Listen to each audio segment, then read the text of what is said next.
अशा पद्धतीने ऐसे वर्म जे गूढ, असं जे वर्म आहे ते कीजेल वाक्यारूढ, जेने थोडे न पुरे कोड बहुत मुनीची.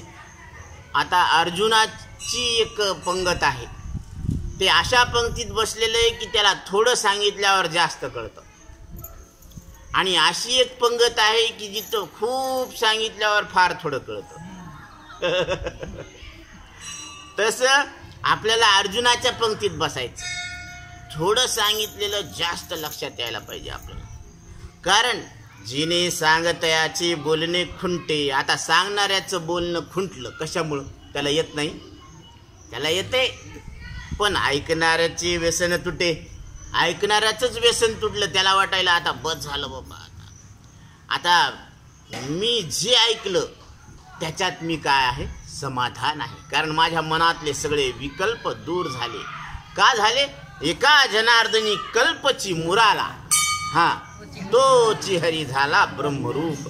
माझ्या मनातली कल्पना बाधित झाली, कल्पना मी सोडली, आणि कल्पना सोडली की तुम्ही ब्रह्म आहेत, कल्पना धरली की तुम्हाला जीवपणा.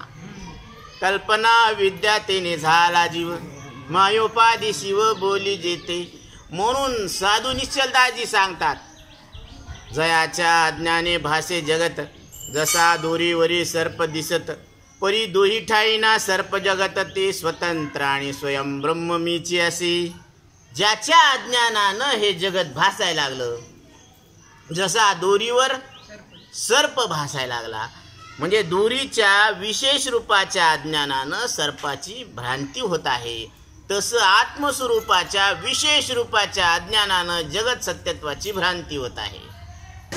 परी दोही ठाईना सर्प जगत, तिथं सर्पही नाही आणि इकडं जगही नाही, ते स्वतंत्र आणि स्वयं ब्रह्म मीची असे. म्हणजे मला देश काल वस्तू परिच्छेद नसल्यामुळं मी कसा आहे, स्वतंत्र आहे. देशकाल वस्तू भेद मावळला, आत्मा निर्वाळला जगदाकारी. म्हणून ती त्रिपुटी सांडावा लागते. सांडिली त्रिपुटी दीप उजळला घटी. द्रष्ट दृश्य आणि दर्शन. दृश्यची जेदवा नाही, द्रष्टत्व म्हणून काही.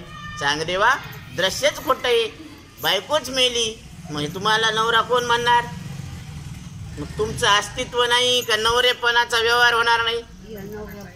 हा, म्हणून बायको मेली, मग तिच्या संबंधानं आलेला नवरेपणाचा व्यवहार होणार नाही, पण याचं अस्तित्व आहे ना व्यवहारात पुरुष म्हणून. तसं दृश्यच खोटं ठरलं तर द्रष्टेपणाचा व्यवहार संपला, पण ती वस्तू आहे ना, म्हणून त्या वस्तूला आता आहे नाही म्हणता येत नाही, पण त्याचं अस्तित्व मात्र जशाला ॲज इट इज कॉन्स्टंट आहे. त्याला काही बोलता येत नाही. आता नाही म्हणावं तर कसं नाही म्हणावं? शून्य थोडीच आहे.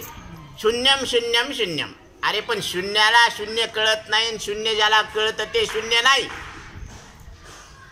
आलंच लक्षात? म्हणून शून्यवाद उडाला.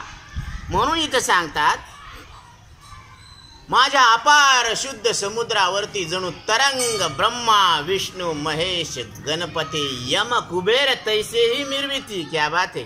माझे अपार शुद्ध स्वरूप समुद्रावरती ब्रह्मा विष्णू महेश गणपती यम, हम है यम. बर पण हे तरंग येते. काय चिंतन आहे आवाज, तुम्ही थोडं लक्षात घ्या.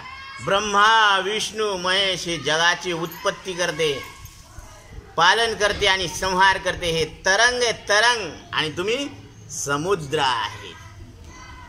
म्हणून तिथं आपण काल पाहिलं होतं की पांडुरंगा पांडुरंगा पांडुरंगा, मी पतंग तुझ्या हाती धागा.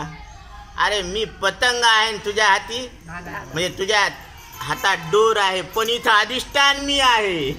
आणि हे काय तरंग येत. काय चिंतनाची शक्ती आहे. तुम्ही जरा पहा आपलं स्वरूप किती. आपण या 3.5 हाताच्या देहाला मी समजूनच काय केलं, स्वतःला लहान करून बसलो. संकोचोनी कार्य झालासी लहान, घेई आपोषण ब्रह्मांडाची. असं सद्गुरू आपल्याला सांगतात. कारण इथे एक नवलाव, जो जो कीजे तो तो उपाव. तो अपावची होऊ लागे. जे उपाय करायला लागलो ते अपायच व्हायलं का? कुठं वर्म चुकलं? ज्ञाने विनयके उपाय करीसी जितुके अधिक गुंफिसी तितुके रुखी. ज्ञाना वाचून आपण जे काही करायला लागलोत ना ते सगळं चुकलेलं आहे. म्हणून इथं आपली चूक दुरुस्त करायला पाहिजे.